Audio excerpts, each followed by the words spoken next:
Son las 3:30 de la tarde. A todos, muchas gracias por estar conectados aquí en Noticias Caracol en Vivo con un formato muy bueno que ha estado a lo largo de estos días. Hemos tenido, voy a hacer un resumen ejecutivo, a Juan Camilo Merlano, a Luis Apolo, a Juan David Ríos, a Luisa Fernanda. Mejor dicho, estamos los jóvenes preparados aquí en Noticias Caracol para que no le metan cuento a usted. Y hoy hay un tema muy importante que la gente ha discutido a través de sus redes sociales y es, venga, ¿la reforma pensional qué es? ¿Eso cómo se desayuna? ¿Eso es una colcha de retazos que habla de un pilar solidario, de un pilar contributivo? Yo no entiendo nada, mejor dicho, ¿esto cómo me está beneficiando a mí? Y eso es lo que vamos a tratar de aterrizar hoy para todos ustedes, pero con una pregunta muy sencilla y es, ¿cómo estoy ahorrando para mi vejez? Porque hay que prepararnos, ¿no? Cuerpo glorioso toda la vida no vamos a hacer. Según la ley de la juventud, vamos a ser jóvenes desde los 14 hasta los 28 años. Y si usted pasa esa edad, pues mijo, prepárese porque ya tiene que pensar en su futuro porque el tiempo le pasa volando. Bueno, vamos a hablar con nuestros invitados porque son dos jóvenes muy pilos. Yo personalmente los admiro mucho. Voy a empezar con Daniel Salamanca, que está aquí a mi izquierda, invitado a Noticias Caracol. Es la primera vez que viene. Primera vez. Y la primera entrevista. Primera entrevista también. ¿Le dio nervios? No, pero todo bien que yo no soy corchador. No, tranquilo. No, aquí estamos para dialogar. A ver, entonces usted está más preparado que un cumis porque me cuenta Universidad del Valle, economista. Economista. Y una maestría. ¿En qué es la maestría y en dónde? Políticas públicas, Universidad de los Andes. Ah, ok. ¿Y cómo la gente lo puede encontrar a través de redes sociales? Porque digamos, hay que decir lo siguiente, nosotros vamos a activar nuestro WhatsApp, pero también nuestras redes sociales para que usted pues envíe sus comentarios. Mire, yo casi no veo, entonces tengo que levantar un poco más el celular. Si usted quiere enviarnos unos mensajes, esto es como cuando usted juega bingo o está participando en una rifa, anote el siguiente número, 315-366-0201, voy a volver a repetir, 315-366-0201, ahí vamos a estar recibiendo todos sus comentarios para que hablemos de este tema y es la reforma pensional o cómo estoy ahorrando para mi vejez. Les decíamos, estábamos hablando con Daniel Salamanca, economista, nos estaba contando que una maestría en la Universidad de los Andes en políticas públicas. Sí, políticas públicas. Perfecto. Ya hace 2 años. ¿Y cómo es su arroba en redes sociales? Bueno, en X soy Daniel Esteban. Sí. Con la D y la E mayúscula, guión bajo. Ahí lo estamos viendo, pero y S mayúscula. Eso, ahí. Ajá. ¿Y qué? ¿Y en Instagram? En Instagram, Danieles, okay. 1396. ¿Y en cuál de los dos es más activo? Pues ¿Dónde lo pueden que consultar más? Digamos, que X. alguien lo vea hoy y diga, como a mí me interesa mucho lo que está hablando este pelado y tengo varias preguntas. No, en X definitivamente. Además, pues los gustos y el trabajo también lo exigen. Entonces, ok, perfecto. Ya vamos a decir cuál fue su papel en la reforma pensional, pero vamos a saludar a nuestro otro invitado, Diego Suárez. También un joven muy preparado. Le estaba diciendo ahorita que admiro mucho que tenga una maestría en London School of Economics. Siempre quise decirlo en un espacio porque me parece un nombre bellísimo. Cuéntenos esa maestría en qué es. En política económica. En el año 2021, sí. ¿Y usted cuántos años tiene, hermano? ¿En qué momento uno va y hace una maestría? En Londres, vuelve... Cuando la hice tenía 24. Imagínese. Cuando la hice tenía 24, ahora tengo 28. Hace como 4 años. Sí. Con ganas de volverme a ir, porque estudiar siempre es...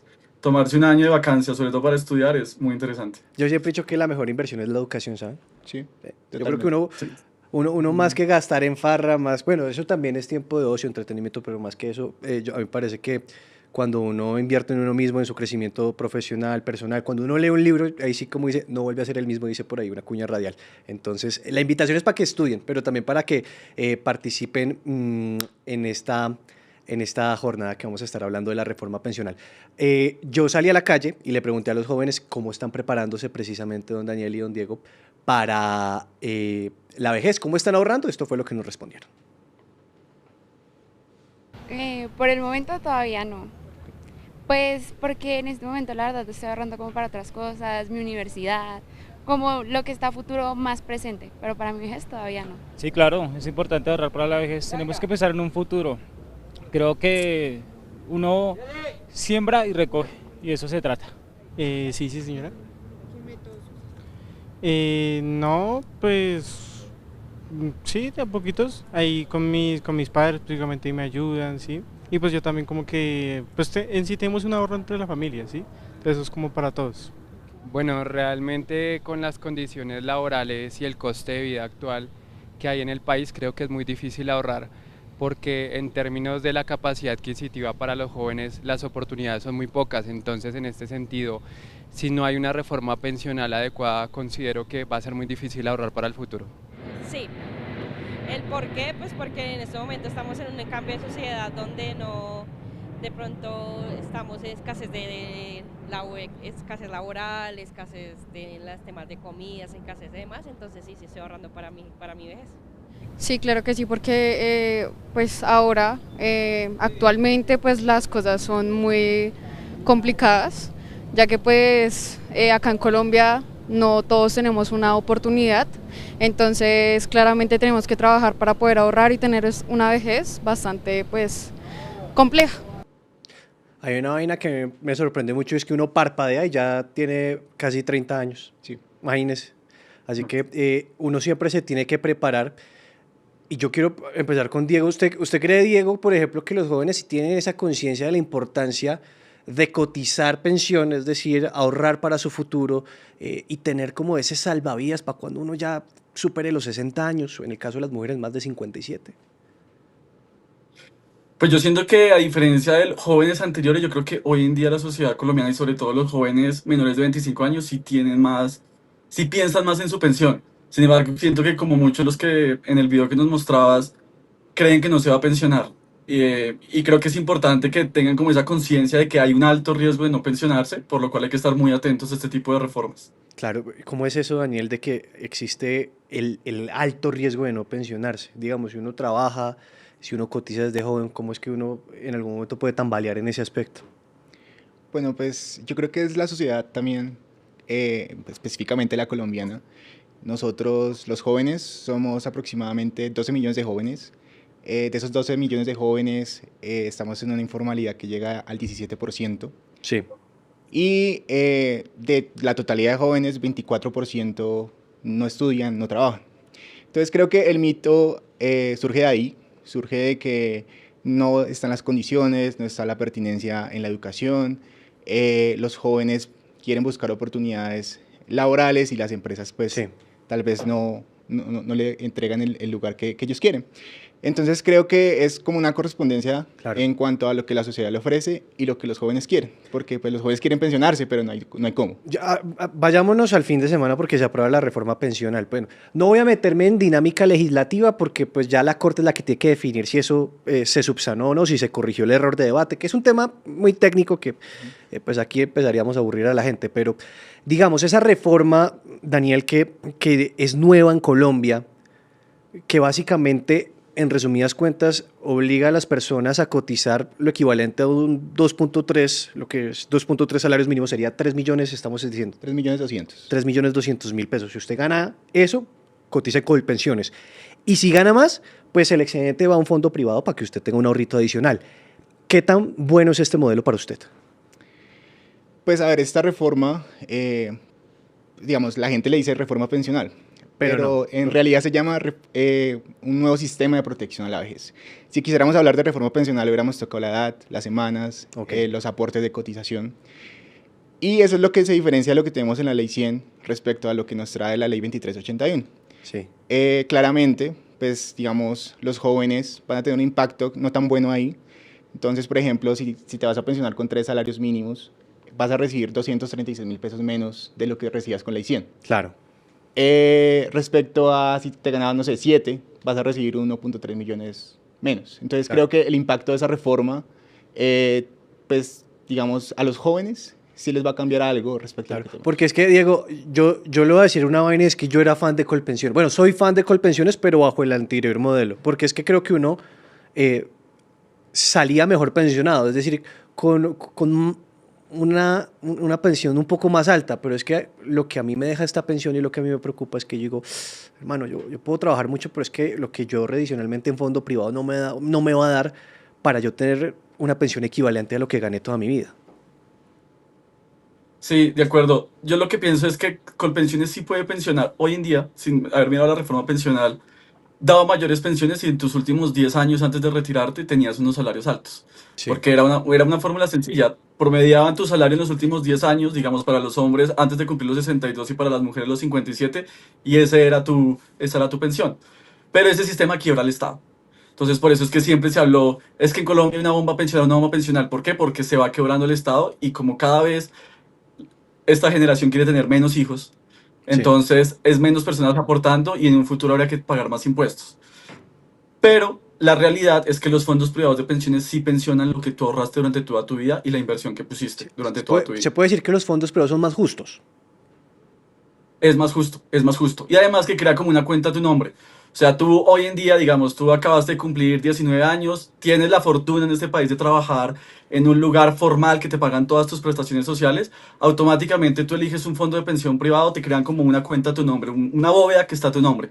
Y todo lo que tú vas consignando al mes, te lo vas metiendo en esa bóveda. Y adicionalmente eso va invirtiendo, porque esa es la función de los fondos, invertir esa plata en la bolsa.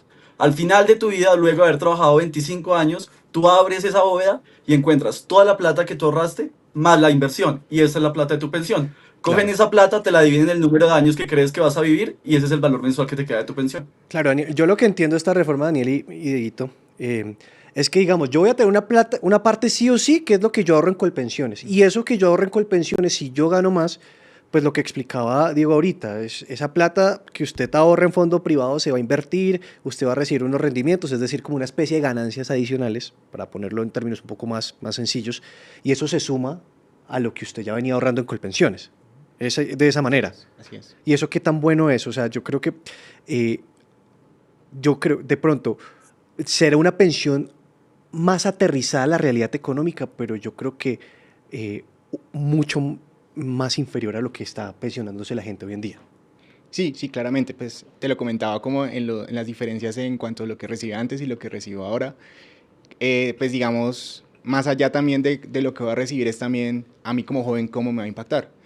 Porque, por ejemplo, con este nuevo esquema que se estableció, voy a tener que, digamos, entregar algo que yo tenía que ahorrar libremente o podía escoger libremente e invertir en un fondo privado. Pero ahora no, mis 2.3 primeros salarios, esos 3.2 millones de pesos, tengo que meterlos en Colpensiones. Eso, pues, más adelante, pues, encima de que me reconocen menores pensiones, va a significar también una bomba pensional, pues, para los jóvenes que vienen detrás de nosotros y para nosotros mismos. Entonces, yo tengo... Pero ahí es donde yo quiero que aterricemos un poquito, porque hablamos, digamos, se acaba de hacer un nuevo sistema para protección a la vejez, no ha empezado a implementarse, pero ya es posible hablar a futuro de una nueva bomba pensional. ¿Por qué? Por ejemplo, yo tengo 28 años. Sí. A 2064 podría tener yo 68 años. Sí. A los 68 años, el fondo donde lo que cotizaste en Colpensiones, más lo que te van a trasladar de lo que cotizaste en el fondo privado, lo vas a pasar al fondo de ahorro público, el gran fondo que va a administrar el Banco de la República. Ese fondo se va a acabar en 2064. Entonces, cuando yo tenga 68 años de mis pensiones, voy a tener que pagar más impuestos, voy a tener que sufrir el apretón fiscal del gobierno para que el gobierno pueda financiar lo que diseñó en esta reforma pensional. ¿Usted comparte lo mismo, Diego? Sí, y yo creo que el país sí tiene una bomba pensional, pero lo que hizo esta reforma fue crear una bomba atómica pensional. Y lo que sucede es como el sistema de pagos, que de pronto la gente no entiende un poco de esto, y es que los jóvenes de hoy estamos pagando las pensiones de nuestros abuelos o tíos o las personas de nuestra familia que están pensionadas. Entonces, con el nuevo sistema de la reforma pensional, esto va a empeorar, porque cada vez somos menos jóvenes, digamos, salieron unas cifras del DANE que el año pasado, perdón, nacieron menos de 500.000 niños en el país, cuando en el 2000 nacían más de 600.000. Entonces, en un futuro, cuando nosotros estemos viejos, va a haber menos personas, menos jóvenes que puedan pagar nuestras pensiones. Claro. Por eso esta reforma es tan restrictiva para los jóvenes. ¿Y qué va a pasar? Digamos, ¿qué nos va a pasar? Al joven que hoy tiene 18 años, cuando cumpla 60 años, lo que va a haber es que esos nuevos jóvenes que están naciendo, esos nuevos niños, van a tener que pagar más impuestos para poder pagar las pensiones de ellos. Claro, ya le entiendo. Eso es algo... Yo les voy a confesar algo, yo sufrí mucho cubriendo la reforma pensional. A mí me dio duro, la verdad. Pero lo hiciste bien. No, a mí me dio muy duro. Y me acuerdo mucho que yo estaba escuchando a Santiago Montenegro, que era el presidente de Asofondos antes. Y él estaba explicando la tesis de Diego. Él decía que cada vez se está haciendo menos gente y al nacer menos gente, pues ustedes no van a tener jóvenes que respondan por la pensión que usted está recibiendo. Entonces ahí es donde está la tesis de Diego, y es que a esos jóvenes, a esos niños que en un futuro van a empezar a cotizar, pues les van a tener que crear nuevos impuestos precisamente para financiar la plata de las pensiones, porque al haber menos jóvenes, pues hay menos gente trabajando. Y eso es un asunto de que están haciendo menos gente y es una realidad y lo estamos viendo en los colegios. Pero, paréntesis antes de seguir. Recuerde comentarnos en YouTube y WhatsApp. Ahorita les recuerdo el número para que ustedes, pues, si tienen alguna duda y dicen, venga, yo quiero participar de la carreta que estén echando estos tipos, pues puedan participar. Entonces, digamos, ¿cómo se soluciona eso, Daniel? Digamos, al nacer menos personas, en un futuro es obligatorio pensar en que la edad de pensión tiene que cambiar, es decir, que para las mujeres ya no sea 57 años y para los hombres 62. Sí, claramente, digamos, en mi trabajo en el Congreso y con la senadora Norma Hurtado, que fue la ponencia alternativa, lo advertimos con mucho tiempo, y el gobierno nos reconoció en los debates del Congreso que de cierta forma pateó el balón hacia adelante. La ministra vendió la reforma con su pilar solidario en ese entonces y pasó detrás todo lo que viene arriba. Y pues digamos, al establecerse esa omisión de lo que es cambiar edad, cambiar semanas, cambiar cotización, ella dijo, de 10 a 15 años, 20 años, vamos a tener que pensar en aumentar edad. Y ni se diga cuando lleguemos a 2064 que ya no va a haber fondo y pues más gente pensionándose. El tema, Diego, es que no están naciendo niños. Y al no nacer niños, pues se tienen que tomar decisiones mucho más drásticas. Y es decir, pues no podemos pensionar a la gente tan rápido, por eso hay que aumentar la edad. Es lo que yo entiendo, lo que ustedes me explican. De acuerdo. Y también, Nicolás, es como un poco que la gente piense como en la lógica de dónde nace el concepto de la pensión. La pensión nace de que cuando usted ya no tiene las habilidades, las capacidades motoras o las capacidades mentales para seguir trabajando en los últimos años de su vida, pues usted tenga algo con que sobrevivir. Y pues sí, en la revolución, cuando estaba la época de la revolución industrial, la gente vivía 30 años. Y hace unos 25 años se sabía que la expectativa de alguien en Colombia era probablemente 60, 65 años. Pero hoy en día la gente vive mucho más tiempo.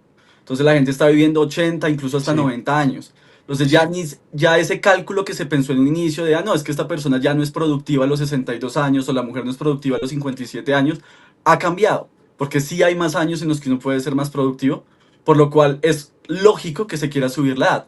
Pero, pues por supuesto, cualquier persona que está a punto de pensionarse y le dicen la vamos a subir la edad, pues se va a sentir ofendida. Pero sí es una decisión que hay que tomar como país en un futuro. Hay una pregunta que ya nos está llegando a nuestro WhatsApp, 315-366-0201, y nos dice María del Rosario Caicedo, dice, buenas tardes a todos, pensando en mi hija que tiene 19 años, si me paso de Colpensiones a fondo privado, ¿puedo repartir la pensión entre mi hija y mi esposo? Eso es, o está poquito. Si me paso de Colpensiones... Sí, me lo vuelvo a repetir. Si me paso de Colpensiones a fondo privado. Ajá. Es decir, si la plática que ella tiene en Colpensiones la pasa a un fondo privado, ella dice, ¿puedo repartir esa pensión entre mi hija y mi esposo? Yo creo que no. ¿O cómo es eso? Pues una de las cosas que se establecieron en la reforma fue ese cambio de la sustitución pensional. Sí. Sí se podría repartir en el caso de que ella llegara de pronto a fallecer. La puede dejar pues con las personas que ella designe, ¿sí? Digamos que una de las cosas que sí tal vez no se puede pensar es que si yo hago parte del pilar semicontributivo, que soy esa persona que cotizó entre 300 y 1000 semanas, y fallezco, yo ya no puedo dejarle lo que yo logré ahorrar y que me lo dan en renta vitalicia a mi esposo o a mi hija, como es el caso de María Rosario. Y usted responde una pregunta que también nos llega de Leonidas Morales, porque nos dice, cuando la persona fallece, ¿la pensión se pierde o quién se la queda? Pues la persona de primer grado de consanguinidad. Sí, exacto. Pero no en el caso del semicontributivo. Ok, perfecto. Diego, una pregunta que nos llega a otra persona. Yo no... Sí, cuénteme. No, que lo que dice Nicolás es una cosa que cambió con la reforma pensional, que es grave para la gente. Porque antes, si usted no alcanzó las semanas, pero tenía una plata ahorrada, esa plata a usted se la devolvía. Y si usted fallecía y quedaba algún tipo de ahorro ahí, esa plata quedaba pues para su familia, para sus hijos. Pero con el pilar semicontributivo, yo sé que el término es complicado, pero es una cosa que creó la reforma, ya esa plata, si usted fallece, no se la van a dar a su familia, se la queda el Estado. Esa es una de las cosas más negativas de la reforma. Bueno, ahorita voy a hacer la otra pregunta que nos llegó, porque es que yo quiero hablar de ese pilar semicontributivo, porque es cuando, digamos, yo trabajo X cantidad de años, pero no alcanzo los dos requisitos que me exige la ley, que es semanas y edad. Hoy hay cuántas semanas está, corríjame, perdón, se me pasó. Con el nuevo sistema, los hombres van a tener 1.300 semanas. 1.300 semanas, las mujeres 1.000, si tienen hasta 3 hijos, pueden quedar en 860 semanas. Claro, eso es un cambio importante. Digamos, los dos requisitos, cumplir las semanas y la edad. Pero el pilar semicontributivo es, si yo no completo ese tiempo, pues de acuerdo a lo que yo gano, eso lo dividen, lo promedian con mi cantidad de vida, lo que me quede, y me entregan una pensión de acuerdo a esa cantidad que yo ahorré. ¿Es así? Una renta vitalicia. Renta vitalicia. Sí, pues una renta vitalicia lo dicen ellos, pero es como un ahorro que dividen de lo que yo ahorré, pero no alcance a pensionarme. Una mesadita. Una mesadita chiquita. Ajá. ¿Eso es bueno o malo? Pues, digamos, de cierta forma, yo concuerdo mucho con Diego. Antes, en el RAIS, en el régimen de ahorro individual, te devolvían tu dinero y con ese dinero podías hacer lo que querías. Pero ahora ya no. Ahora te lo segmentan. Digamos, esa segmentación depende, pues, si tienes 300 semanas, no es mucho lo que hayas logrado ahorrar en capital. Para uno tener una pensión de un salario mínimo en el RAIS necesitan aproximadamente 500 millones de pesos. Uno con 300 semanas no logra mucho, entonces eso va a ser muy poquito. No, y Diego, es que hay algo, y es que las personas que antes no alcanzaban a pensionarse, pero tenían su cantidad ahorrada en un fondo privado, pues le devolvían esa plata y lo invertían o en una cuota inicial, o se compraban un carro y empezaban a producirlo, o incluso les alcanzaba para un apartamento. Es decir, esa plata ya no se puede invertir en la autonomía de la persona, sino que el Estado te la divide. Tal cual, eso es lo que pasa con el pilar semicontributivo. Antes lo que existía, digamos, era lo que llamábamos beneficios económicos periódicos, BEPS, que era una cosa muy parecida y que lo decidieron meter ahí dentro del pilar semicontributivo. Pero sí, al final, si tú ahorraste y el ahorro te daba 30 millones, te devolvían los 30 millones. Con el pilar semicontributivo calculan que vas a vivir 10, 15 años y dividen esos 20 millones en el número de meses y eso es lo que te dan mensualmente. Que es muy poquito, o sea, para que la gente se imagine, porque ya hicieron estos cálculos, van desde mesadas de 80.000 pesos hasta 240.000 pesos, o sea, con eso no vive nadie.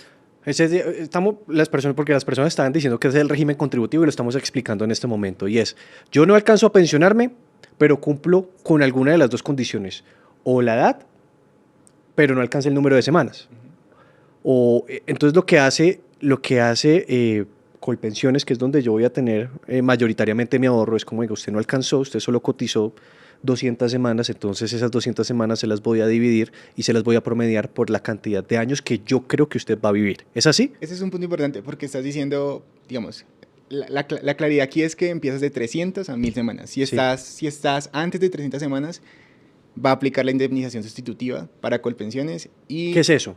Indemnización sustitutiva es que te devuelven el dinero que ahorraste en Colpensiones. Como lo hacían antes. Como lo hacían antes. Ahora lo que hacen es no devolverme la plata en ese régimen contributivo, sino dividirme esa plata y me van entregando una parte mensualmente. Ajá. Pero si tienes entre 300 y 1.000, si tienes 200 en tu caso, te dan devolución de saldos también, que es con lo que ahorraste también en la cuenta de arriba de Colpensiones, con sus rendimientos. Y eso sí, digamos, esa plática sí la puedes invertir, que es como la excepción. Es la excepción, no sé.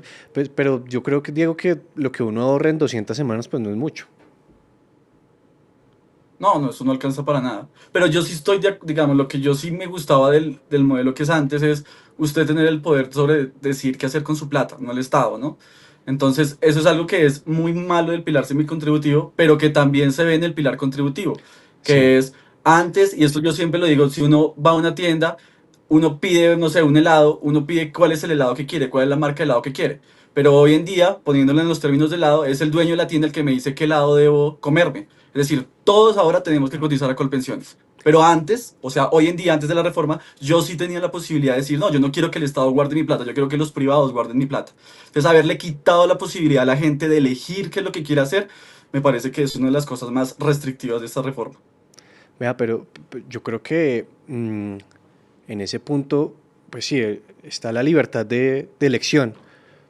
Pero Diego, yo le voy a decir algo y yo voy a confesarle algo, es algo personal. Yo siempre he dicho que, pues para mí, esto es personal, ¿no? Pues para mí, pues yo no soy tan fanático de los fondos privados. Yo creo que la platica, a mi juicio, está más segura en Colpensiones. No, yo discrepo totalmente. Como lo que decía en un momento, que Nicolás, manejen esa era, plata y en algún momento llegue a quebrar, o que esos rendimientos, como le inviertan en bolsa, como usted me decía, no de lo que uno espera, o que se pierda esa plata, eso genera temor. Sí, pero le voy a dar un ejemplo, Nicolás, que pasó en las protestas del año 2019 en Chile. La gente creía que los fondos de pensiones estaban robando la plata de las personas, que eso, mejor dicho, era... Entonces sacaron una ley inmediata con la presión que hizo la presión social de los jóvenes, que toda la gente podía tener acceso a lo que había ahorrado. En ese momento, en el momento en que activaron las cuentas, todo el mundo corrió y se dio cuenta que la plata sí estaba dentro de sus cuentas. Y ahí sí les dio miedo sacarlas, porque se dieron cuenta que había sido una idea, había sido un mito, que los fondos de pensiones privados no ahorraban la plata de las personas. Entonces yo sí Claro. creo que el fondo privado sí te asegura, además está por ley, te asegura que tu plata está en tu cuenta a tu nombre. Recuerden que con Colpensiones no hay una bóveda a tu nombre, eso es una bolsa grande donde cae la plata, apenas cae se la dan al pensionado que Sí. actualmente necesite la plata. Entonces no es una cosa como personificada. Buen argumento. Oiga, y usted, Dani, ¿para usted es mejor el modelo que propone Colpensiones o como se plantea en el fondo privado? ¿O cree que los dos tienen que trabajar de la mano? Claramente sí tiene que hacerse una transición. Colombia es una de las excepciones respecto a la competencia que teníamos. Creo que con Perú es los únicos sui generis que tenemos en compitiendo. Yo creo que sí, hay que hacer un sistema de pilares bien diseñado que responda equitativamente a los desahorros intergeneracionales, que sea sostenible, que me permita a mí pues, pensionarme, claramente entendiendo que estamos teniendo menos nacimientos, mayores tasas de envejecimiento, pero que también me involucra a mí jugar con el sistema pensional como Sí. lo bien lo hacen los fondos, y es permitir al país crecer, desarrollarse, hacer inversiones, que creo que esa es una de las cosas particulares y buenas que tienen los fondos privados, que incluso llegaron a ahorrar un 30% del Producto Interno Bruto, que esos son más o menos, puede decirse que por este precios de 2025 más de 500 billones de pesos. Sí. Ya casi vamos a terminar, pero pues nos están llegando comentarios. Vamos a tocar a decirle a los directores del digital que estos temas a veces se demoran mucho y que necesitaremos una horita más, no mentiras. Diana Rodríguez nos está diciendo algo que estábamos hablando, pero queremos como resolverle la duda a Diana, porque pues me parece que es importante y es un asunto que la gente está muy atenta en redes sociales. ¿Es verdad que ya los que completan las semanas y desean retirar su dinero, es verdad que ya no se puede retirar? Como lo que estamos hablando ahorita del pilar semicontributivo. Pues completar semanas, sin necesariamente, pues, si, pues en el caso de ella tendría que tener a corte de 2025 1.250 semanas ahorradas, pues ya con la disminución gradual que están haciendo para la... No, pero ella diferencia se de refiere al nuevo mujeres. modelo, como el nuevo modelo que se aprobó, dice ella, es verdad que si yo ya completo las semanas, esa plática no la puedo retirar, ¿no? Lo que estábamos hablando ahorita, es decir, se la dividen, se la promedian. Pues, o sea, si completa las semanas pero no tienes la edad, no la puedes, No la puedes retirar. Exacto. Y Y si es la- un caso muy, muy extraño porque pues necesariamente Y tiene si- que llegar a la par. Y si cumple las dos, don Diego, ¿puede retirar? Pues sí, sí se puede pensionar. Si cumplió las semanas y cumplió la edad para pensionarse, sí, sí se le puede. O sea, sí se pensiona, digamos. Ahora, Claro. le conviene mejor pensionarse que le... No, se pensiona, porque cumplió las semanas y cumplió la edad, se pensiona. Claro. Lo que sí podría hacer es de pronto si ella quisiera ahorrar hasta donde más se pueda y le representa un poquito más de ahorro. Claro, eso Ajá. hay que decirle Sí. que siga. Muchachos, espere, ya casi nos tenemos que ir, pero un consejito muy breve, ya casi vamos a cerrar, pero usted, ¿qué le recomendaría a los jóvenes hoy en día? Más allá de la pensión, ¿qué les dice ellos con el sistema actual que tenemos? Pues Nicolás, esta conversación la tenemos mucho en los pasillos del Congreso y creo que hay que fomentar mucho la cultura de la seguridad social en Colombia.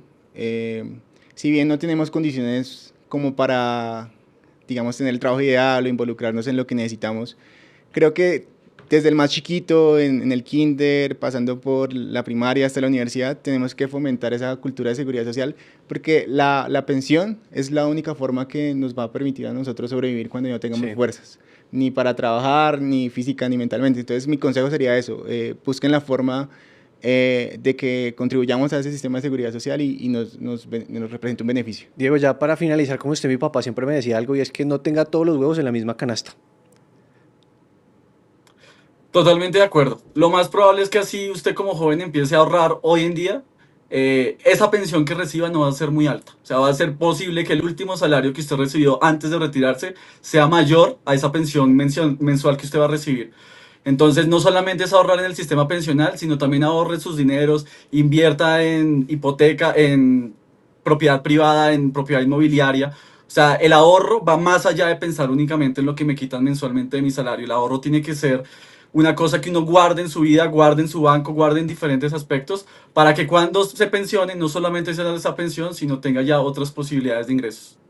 Bueno, muchachos, muchas gracias. Muy bacana la conversación. Creo que les debo un café porque tengo muchas preguntas. Ustedes son muy pilos. También, como les dije al principio, los admiro mucho. Don Dani, gracias. Usted sabe que siempre bienvenido. ¿Cómo le fue en la primera entrevista? Bien, todo ¿Sí? muy bien. Tranquilo, relajado. No, gracias a ti. Ya está preparado para otro envión de estos. Las que se vengan. Sí, Dieguito, gracias y bienvenido siempre. Muchas gracias, Nicolás. Y chao, Daniel. Estamos hablando Chao. entonces. Bueno, pues a todos ustedes, muchas gracias por acompañarnos. Recuerden que esto va toda la semana con distintos temas políticos, económicos, de ciudad. Incluso pues ustedes también pueden ser nuestros jefes editoriales y mandarnos temas a través de las redes sociales, a través de nuestro canal de YouTube y decir, venga, a mí me interesa este tema. No sé, voy a poner un ejemplo. Yo quiero que hablemos en un futuro de cómo yo puedo comprar un apartamento. Pues esos son los temas que queremos llevar a todos ustedes a través de esta plataforma. Recuerden que el lunes está Tatiana Gordillo con temas de ciudad. Así que a todos ustedes muchas gracias y ya saben que siempre bienvenidos aquí para que no le metan cuento. Chao.